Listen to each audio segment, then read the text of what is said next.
കേരളത്തിലെ ഇടതു രാഷ്ട്രീയത്തിൽ ഏറ്റവും കൊണ്ടുപിടിച്ച ചർച്ചയായിക്കൊണ്ടിരിക്കുന്നത് ഇ.പി. ജയരാജൻ പ്രകാശ് ജാവ്ദേക്കർ കൂടിക്കാഴ്ച തന്നെയാണ്.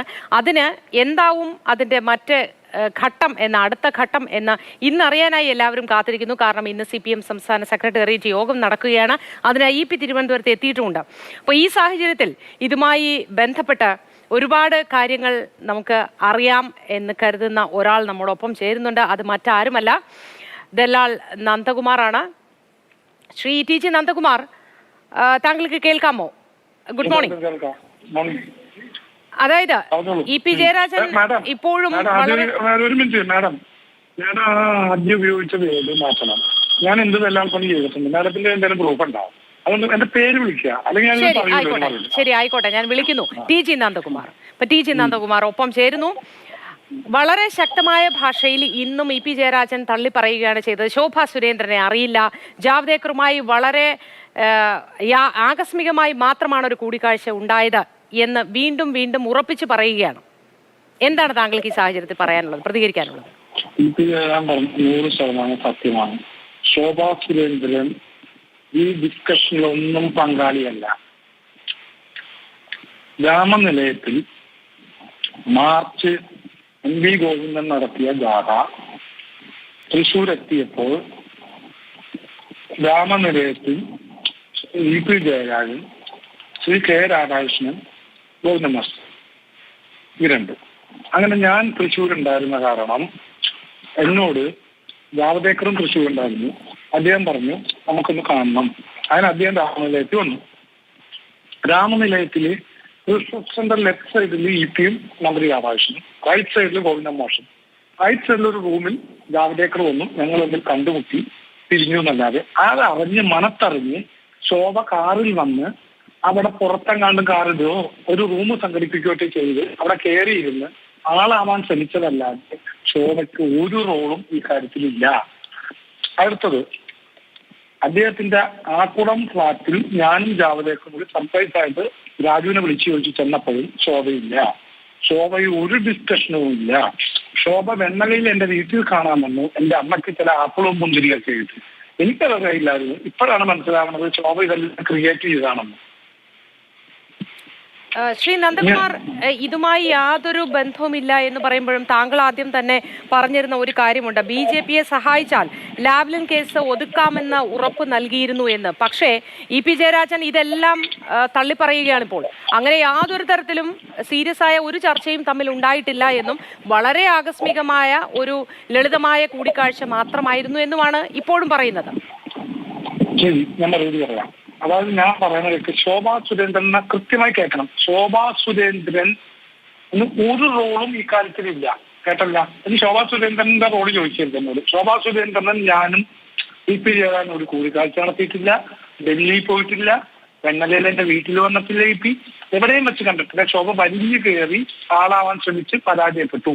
ശരി, ജാവ്ദേക്കറും ഞാനും ഇ.പി. ജയരാജന് അദ്ദേഹത്തിന്റെ ഫ്ലാറ്റിൽ കണ്ടപ്പോൾ ഈ പൊളിറ്റിക്സ് പറഞ്ഞത് ഇ.പി. അല്ല, ജാവ്ദേക്കറാണ്. ഞങ്ങൾ സുധാകരനെ കണ്ടുമുട്ടി ഒരു ഐപാഡ് എടുത്തിട്ട് ഞങ്ങൾ ഇത്രയും വരെ എത്തി. സുധാകരൻ KPCC പിന്മാറി.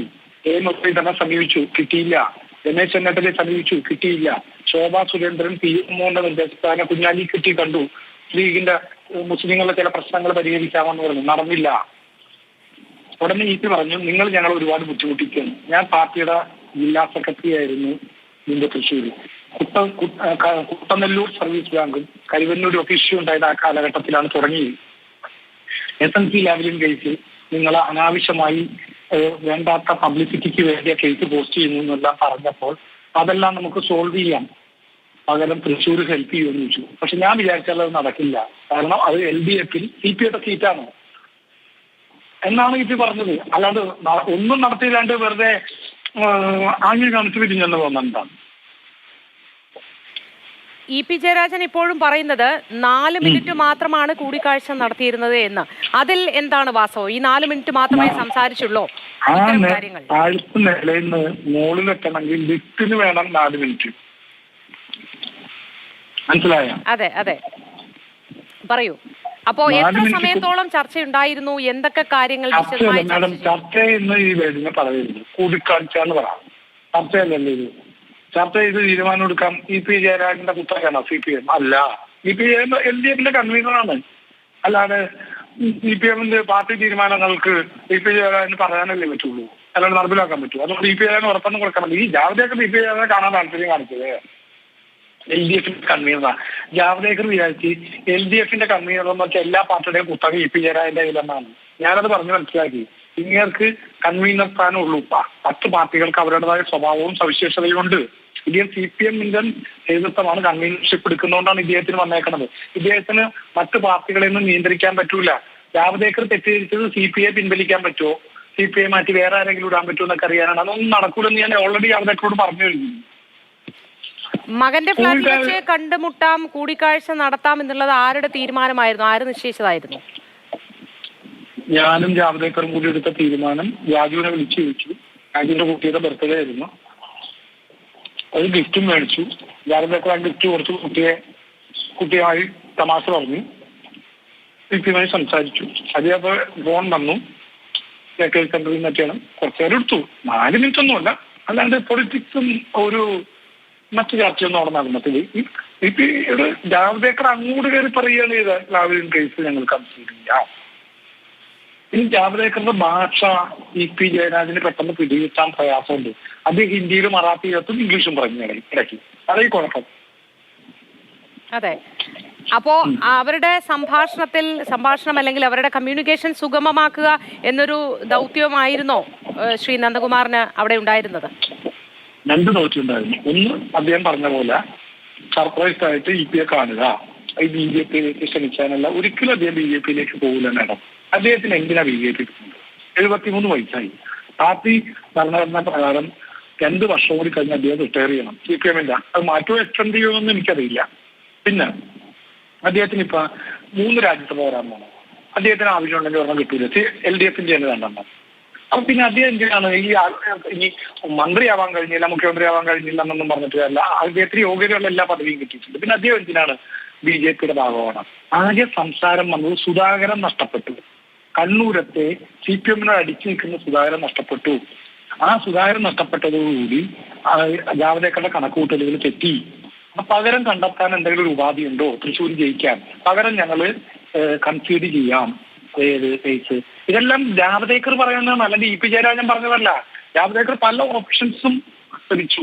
ഒരു ഓപ്ഷൻസും EPക്ക് ചെയ്യാൻ പറ്റൂല എന്നുള്ളത് ജാവദേക്കർ പിന്നെ തിരിച്ചു വന്നു. അപ്പൊ ജാവദേക്കറിനോട് EP പറഞ്ഞു, നിങ്ങൾ കേരളത്തിൽ മുസ്ലിങ്ങളെയും ക്രിസ്ത്യാനികളെയും ബന്ധിപ്പിച്ചു കഴിഞ്ഞു.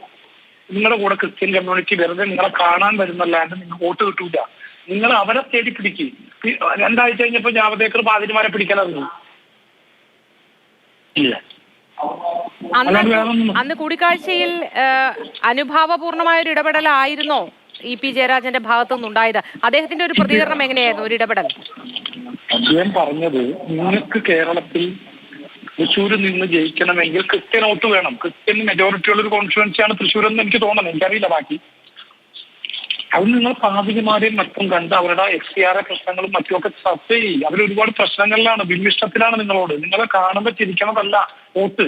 പിന്നെ അപ്പൊ ഉടനെ ജാവദേക്കർ പറഞ്ഞു, ഞങ്ങൾ കോൺഗ്രസ് ക്ലീൻ കേരള എന്ന് പ്രഖ്യാപിച്ചത് തെറ്റിപ്പോയി. CPMലാണ് ഹിന്ദുത്വം കൂടുതൽ. ഞാൻ കണ്ണൂർ സഞ്ചരിച്ചപ്പോൾ ശബരിമലയുടെ വിഷയത്തിൽ പാർട്ടി പ്രവർത്തനം നടത്തി CPMമാരെ കാണാനില്ലായി. അതൊക്കെ സംഭവിച്ചിട്ടുണ്ടെന്നും ഒരു പരിധി വരെ EPക്ക് മറുപടി പറയാൻ പറ്റുള്ളൂ. ഒന്നാമത്തെ ഇങ്ങനെ ഭയങ്കര സ്പീഡ്.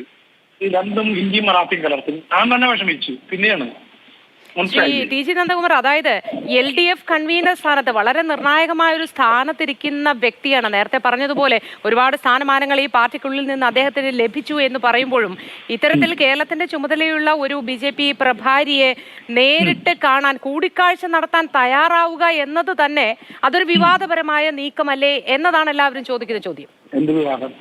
ജാവദേക്കറെ കൂടിക്കാഴ്ച നടത്തേണ്ട വിവാദം? ജാവദേക്കറെ പോയി കണ്ട വിവാദമായിരുന്നു.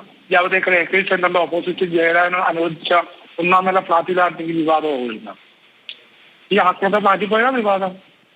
എന്ത് വിവാദം? മുഖ്യമന്ത്രി തന്നെ പറഞ്ഞല്ലോ, ഞാൻ പല വേദിയിലും ജാവദേക്കറെ കണ്ടെന്ന്. രാഷ്ട്രീയമാണ് ഞാൻ ചോദിച്ചത്. ആ കൂടിക്കാഴ്ചയിലെ രാഷ്ട്രീയം, LDF കൺവീനർ ആയിരിക്കുന്ന ഒരാൾ, ഈ പാർട്ടിയുമായി പടലപ്പിണക്കത്തിൽ ഏർപ്പെട്ടിരിക്കുന്ന ഒരാൾ ഈ സന്ദർഭത്തിൽ അങ്ങനെ ഒരു BJP നേതാവുമായി, അഖിലേന്ത്യാ നേതാവുമായി കൂടിക്കാഴ്ച നടത്തുക എന്ന് പറയുന്നതിൽ ഒരു രാഷ്ട്രീയമില്ലേ? BJP-യുടെ അഖിലേന്ത്യാ നേതാവല്ല, കേരളത്തിന്റെ ചുമതലയുള്ള പ്രഭാരിയാണ്. പ്രഭാരിയാണ്. എന്താ തെറ്റ് മാഡം? അഖിലേന്ത്യാ തലത്തിൽ ഞാൻ നേരത്തെ സൂചിപ്പിച്ചല്ലോ, കേരളത്തിന്റെ ചുമതലയുള്ള BJP പ്രഭാരിയാണ്. ഒരു കാര്യം പറയട്ടെ, ബഹുമാന്യ കോടിയേരി മരിച്ചത് പോയിട്ട് ഞാൻ പറയുന്നത് തെറ്റാണ്. കോടിയേരിയും അമിത്ഷായും തമ്മിലുള്ള കൂടിക്കാഴ്ചയുടെ വക്കത്തെത്തിയപ്പോഴാണ് അദ്ദേഹം അസുഖബാധിതനായത്. അത് തെറ്റാണ്. ഇന്ത്യയുടെ ഹോം മിനിസ്റ്ററെ കണ്ട ആരുമായും കൂടിക്കാഴ്ച നടത്താമെന്ന് മുഖ്യമന്ത്രി പറഞ്ഞതിൽ യാതൊരു തെറ്റുമില്ല. പക്ഷേ അത് രാഷ്ട്രീയപരമായി കാണുമ്പോഴുള്ള കാര്യത്തെക്കുറിച്ചാണ് ഞാൻ ചോദിച്ചത്. അവരുടെ രാഷ്ട്രീയം അദ്ദേഹം പറഞ്ഞത് ജാവദേക്കറാണ് തുടങ്ങിയത്. എല്ലാവരും കൺഫ്യൂസ് ചെയ്യാം, നിങ്ങളുടെ ഈ അതിന്റെ ഗൗരവം കുറയ്ക്കാം. എന്നിട്ട് വൈദേഹവും പറഞ്ഞു. വൈദേഹം പറഞ്ഞപ്പോൾ ഇത് മറുപടിയും പറഞ്ഞു. എന്താ കൊണ്ട് പറയാൻ പറഞ്ഞു, ഈസിയായി വിട്ടേക്കണം, എന്റെ പേരിലില്ല, അന്വേഷിച്ചോട്ടെ എന്ന് പറഞ്ഞു. മനസ്സിലായി? അന്ന് ഈസിയായി അറിയാമോ?